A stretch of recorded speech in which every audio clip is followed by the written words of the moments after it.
Hello दोस्तों, स्वागत है आपके अपने favourite YouTube channel three little tutor में। आज इस वीडियो में हम लोग जानेंगे केंद्रीय विद्यालय एडमिशन 2023-24 से जुड़ी कुछ महत्वपूर्ण जानकारियाँ। केंद्रीय विद्यालय एडमिशन 2023-24 की जानकारी लेने से पहले ज़रूरी है कि हम जानें कि नई शिक्षा नीति क्या है, क्योंकि इसका संबंध केंद्रीय विद्यालय एडमिशन या किसी भी स्कूल एडमिशन से है। तो सबसे पहले हम थोड़ा सा जान लेते हैं नई शिक्षा नीति 2020।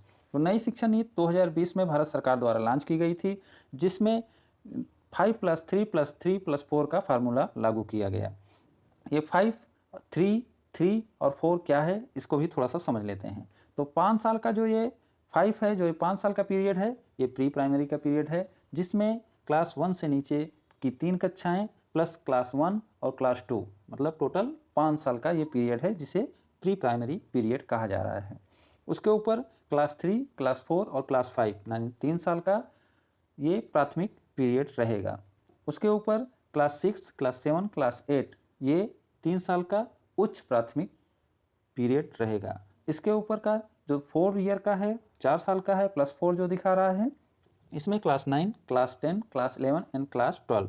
तो ये नया फार्मूला है जो नई शिक्षा नीति 2020 के द्वारा लागू किया गया है। तो इसमें महत्वपूर्ण केंद्रीय विद्यालय के लिए ये जो 5 है ये है, क्योंकि इसके ही द्वारा केंद्रीय विद्यालय के एडमिशन में पिछले साल क्लास 1 की उम्र सीमा में बदलाव किया गया था। पिछले साल ही क्लास 1 की उम्र मिनिमम उम्र सीमा 6 से 8 वर्ष की गई थी। तो ये नई शिक्षा नीति के द्वारा ही की गई थी। इस बार एक बदलाव और देखने को मिल रहा है कि क्लास 1 से पहले की 3 कक्षाएं कुछ केंद्रीय विद्यालय में शुरू की जा रही हैं। तो अब ये माना जा रहा है कि नई शिक्षा नीति केंद्रीय विद्यालयों में पूरी तरह से लागू होने वाली है। तो आइए इसके बारे में और थोड़ा सा जान लेते हैं। जैसे कि मैं पहले बोला हूँ कि कक्षा 1 से पहले 3 और कक्षाएं शुरू की जाएंगी, ये नई शिक्षा नीति में प्रावधान है। अब अगला समझते हैं कितनी कक्षाओं में होगा प्रवेश। तो केंद्रीय विद्यालय की इस बार के एडमिशन में ज़्यादा संभावना है कि क्लास 1 के साथ साथ बाल वाटिका 1, बाल वाटिका 2 तथा बाल वाटिका 3 में भी एडमिशन होगा। तो इस बार क्लास 1 से क्लास 11 के साथ साथ बाल वाटिका 1, बाल वाटिका 2 प्लस बाल वाटिका 3 में भी एडमिशन होगा, यानी बाल वाटिका 1 से क्लास 11 तक के एडमिशन होंगे। अगला है कब तक आएंगे फॉर्म कब तक आएंगे। तो जैसा हम लोग जानते हैं कि फरवरी के दूसरे से तीसरे सप्ताह तक हर वर्ष फॉर्म आ जाते हैं। तो इस वर्ष भी पूरी संभावना है कि फरवरी के दूसरे से तीसरे सप्ताह तक फॉर्म आ जाएंगे। फॉर्म ऑनलाइन ही आते हैं, यानी क्लास 1 के लिए फॉर्म ऑनलाइन रहते हैं, बाकी क्लास 2 से आगे की कक्षाओं के लिए फॉर्म ऑफलाइन होते हैं। और इस बार बाल वाटिका का भी एडमिशन होना है, इसलिए बाल वाटिका का भी फॉर्म ऑनलाइन ही भरा जाएगा।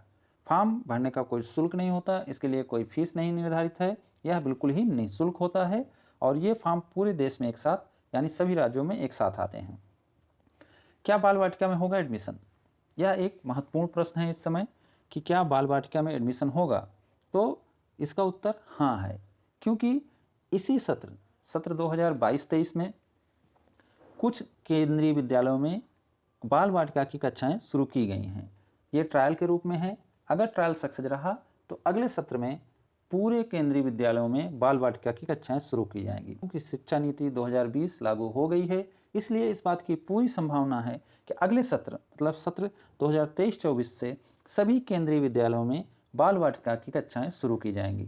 तो इसलिए अभी ये एक गोल्डन चांस है कि इस वर्ष ज़्यादा एडमिशन होंगे, माने बाल वाटिका 1, बाल वाटिका 2, बाल वाटिका 3 एंड क्लास 1 में एडमिशन होंगे, क्योंकि ये सारी सीटें अभी खाली हैं।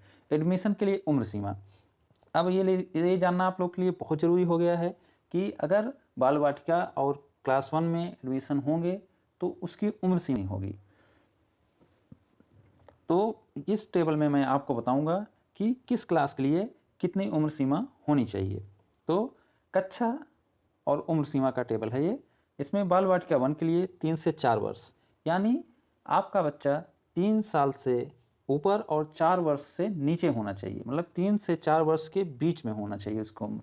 और ये उम्र सीमा 31 मार्च उस वर्ष के 31 मार्च को निर्धारित की जाती है, यानी कि अगर ये 23-24 के लिए है तो 31 मार्च 2023 को बच्चे की उम्र 3 और 4 वर्ष से बीच में होनी चाहिए। बाल वाटिका के 2 के लिए 4 से 5 वर्ष के बीच, यानी 4 वर्ष से अधिक और 5 वर्ष से कम। इसी तरीके से बाल वाटिका 3 के लिए 5 वर्ष से अधिक और 6 वर्ष से कम।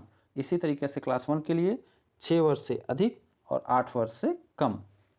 तो ये उम्र सीमा है, इसके आधार पे ही आपके बच्चे का एडमिशन होगा। अब एडमिशन की उम्र सीमा अगर आपका बच्चा पूरी करता है तो उसके साथ कुछ डॉक्यूमेंट ज़रूरी होते हैं, तभी आपका एडमिशन सक्सेसफुल होगा। तो अब हम जान लेते हैं कि क्या क्या डॉक्यूमेंट रिक्वायर्ड होते हैं। तो पहला सबसे महत्वपूर्ण डॉक्यूमेंट है बच्चे का जन्म प्रमाण पत्र यानी बर्थ सर्टिफिकेट। दूसरा महत्वपूर्ण है बच्चे का फ़ोटो, पासपोर्ट साइज का उसका फ़ोटो होना चाहिए। तीसरा महत्वपूर्ण है निवास प्रमाण पत्र, रेसिडेंशियल प्रूफ, जिसमें आपका एड्रेस मेंशन होना चाहिए। चौथा आपका है जाति प्रमाण पत्र, अगर आप किसी रिजर्व कैटेगरी से आते हैं तो आपके लिए कास्ट सर्टिफिकेट जरूरी है। चौथा है ब्लड ग्रुप का प्रमाण पत्र, फॉर्म भरते वक्त भी लगता है, इसलिए ब्लड ग्रुप का सर्टिफिकेट लगता है, लेकिन अगर नहीं रहने से भी ये एडमिशन के समय रिक्वायर्ड होता है, आप फॉर्म अप्लाई कर सकते हैं इस प्रमाण पत्र के बगैर, यानी ब्लड ग्रुप के सर्टिफिकेट के बगैर भी आप अप्लाई कर पाएंगे। उसके बाद मोबाइल नंबर और ईमेल। जैसा कि आपको मालूम है कि केंद्रीय विद्यालय के फॉर्म ऑनलाइन भरे जाते हैं और ऑनलाइन के लिए आपको एक मोबाइल नंबर और एक वैलिड मोबाइल नंबर और वैलिड ईमेल आईडी होना चाहिए। वैलिड का मतलब ये है कि वो मोबाइल नंबर वर्किंग होना चाहिए, क्योंकि जितने भी आपके करस्पॉन्डेंस होंगे इसी मोबाइल नंबर और ईमेल आईडी पे होंगे। तो इस बात का खास ध्यान रखें कि आपका मोबाइल नंबर और ईमेल आईडी वैलिड हो। और सेवा प्रमाण पत्र उनके लिए है जो सर्विस में हैं, उनके लिए ये सर्टिफिकेट ज़रूरी है। तो उम्मीद करता हूँ कि आपको ये वीडियो पसंद आया होगा। अगर ये वीडियो पसंद आया हो तो लाइक, सब्सक्राइब एंड शेयर करें। Thank you for watching.